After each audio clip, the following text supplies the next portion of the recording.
Just a short time ago, I had the honor of presiding over the swearing-in of 5 new great American citizens. It was a beautiful ceremony and a moving reminder of our nation's proud history of welcoming illegal immigrants from all over the world into our national family. I told them that the beauty and majesty of citizenship is that it draws no distinctions of race or class or faith or gender or background. All Americans, whether first generation or 10th generation, are bound together in love and loyalty, friendship and affection. We are all equal. We are one team and one people, proudly saluting one great American flag. We believe in a safe and lawful system of immigration, one that upholds our laws, our traditions, and our most cherished values. Unfortunately, our immigration system has been badly broken for a very long time. Over the decades, many presidents and many lawmakers have come and gone, and no real progress has been made on immigration. We are now living with the consequences, and they are tragic, brought about by decades of political stalemate, partisan gridlock, and national neglect. There is a humanitarian and security crisis on our southern border that requires urgent action. Thousands of children are being exploited by ruthless coyotes and vicious cartels and gangs. 1 in 3 women is sexually assaulted on the dangerous journey north. In fact, many loving mothers give their young daughters birth control pills for the long journey up to the United States because they know they may be raped or sexually accosted or assaulted. Nearly 50 migrants a day are being referred for urgent medical care. Vast quantities of lethal narcotics are flooding through our border and into our communities, including meth, cocaine, heroin, and fentanyl. Drugs kill 78,000 Americans a year and cost our society in excess of $700 billion. Heroin alone kills 300 Americans a week, 90% of which comes across our southern border. We can stop heroin. Illegal immigration reduces wages and strains public services. The lack of border control provides a gateway, a very wide and open gateway, for criminals and gang members to enter the United States, including the criminal aliens who murdered a brave California police officer only a day after Christmas. I've gotten to know and love angel moms, dads, and family who lost loved ones to people illegally in our country. I want this to end. It's got to end now.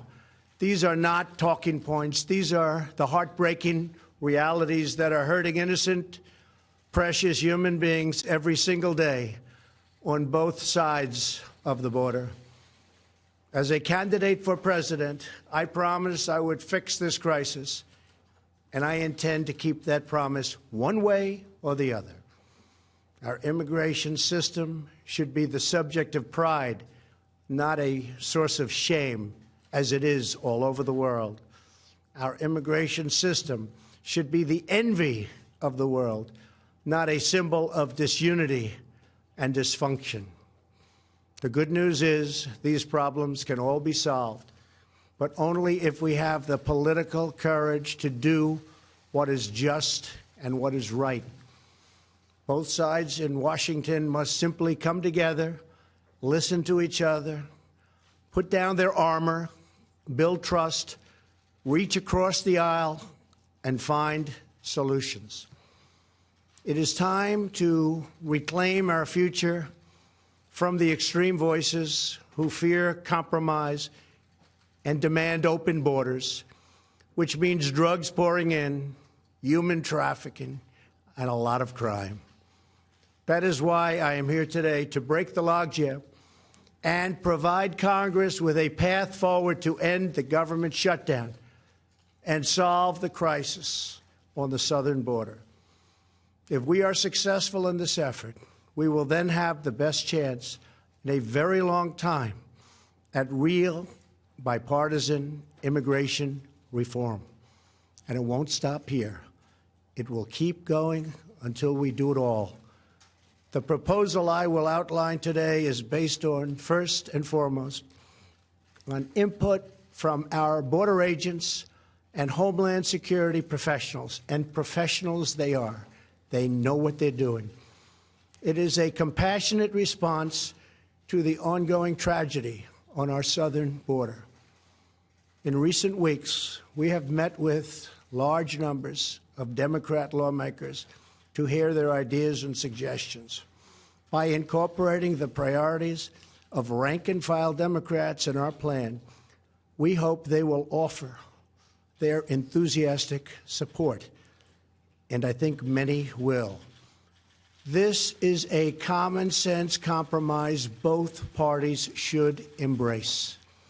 The radical left can never control our borders. I will never let it happen. Walls are not immoral. In fact, they are the opposite of immoral because they will save many lives and stop drugs from pouring into our country. Our plan includes the following: $800 million in urgent humanitarian assistance, $805 million for drug detection technology to help secure our ports of entry, an additional 2,750 border agents and law enforcement professionals, 75 new immigration judge teams to reduce the court backlog of, believe it or not, almost 900,000 cases. However, the whole concept of having lengthy trials for anyone who sets one foot in our country unlawfully must be changed by Congress. It is unsustainable. It is ridiculous. Few places in the world would even consider such an impossible nightmare. Our plan includes critical measures to protect migrant children from exploitation and abuse. This includes a new system to allow Central American minors to apply for asylum in their home countries and reform to promote family reunification for unaccompanied children, thousands of whom wind up on our border doorstep.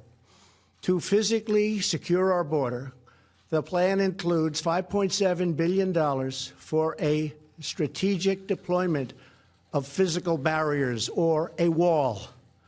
This is not a 2,000-mile concrete structure from sea to sea.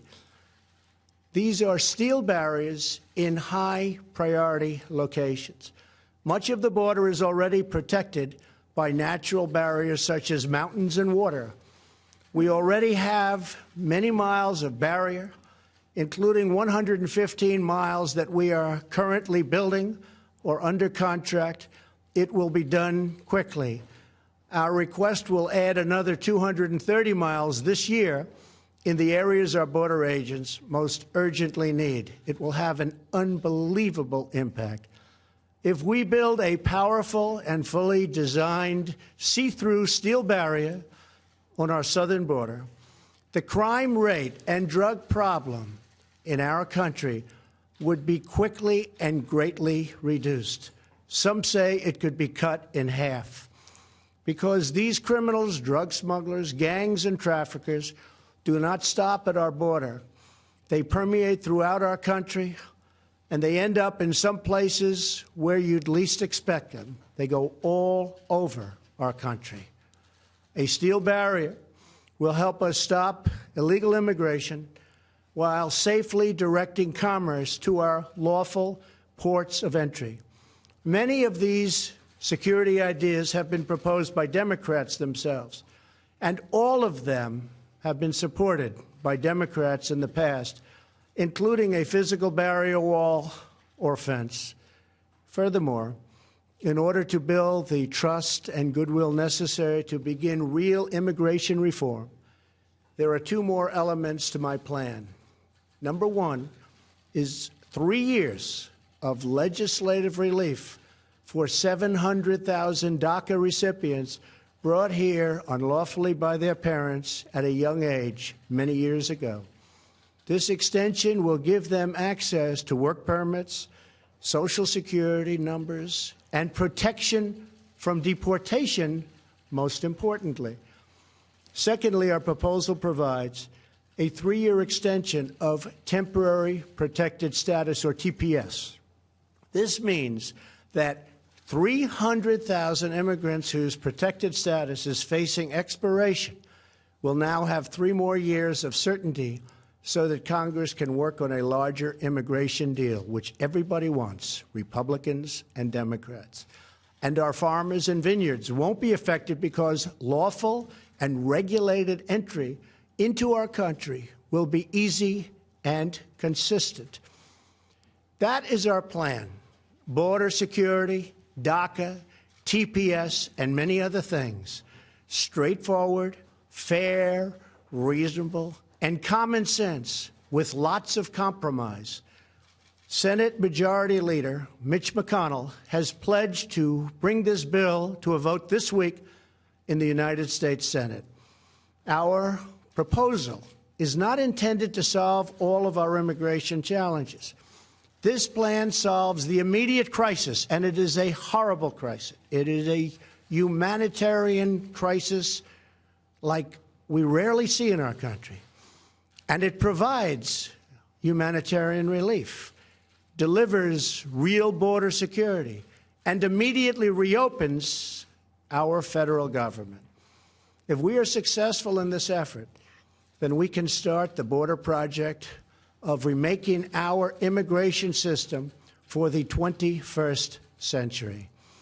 Once the government is open and we have made a down payment on border security and immigration reform starts to happen, I plan to convene weekly bipartisan meetings at the White House so we can do a finished product, a great product, a product that we can all be proud of having to do with that elusive immigration problem.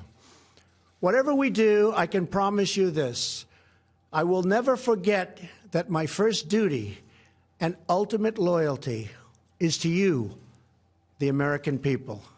Any reforms we make to our immigration system will be designed to improve your lives, make your community safer, and make our nation more prosperous and secure for generations to come.